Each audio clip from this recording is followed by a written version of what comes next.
जय माता दी। આપણે જો આવી ગયા છે કામે ઉટાણે જ્યાં મકાનનું કામ ચાલુ છે। હવે આજ પૂરું થઈ જવાનું છે કામ। 5 દી થયા કામટા 5 દી થઈ ગયા છે એટલે પી ગયા એક પતરા બતરા ઢકાઈ જાય।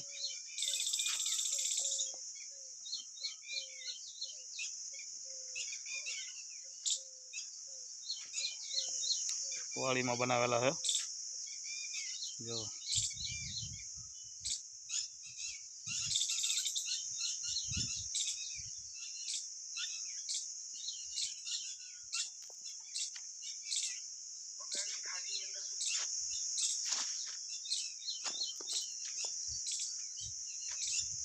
પતરા આવી ગયા છે। અહીંયાથી ઓસરી કરવાની છે।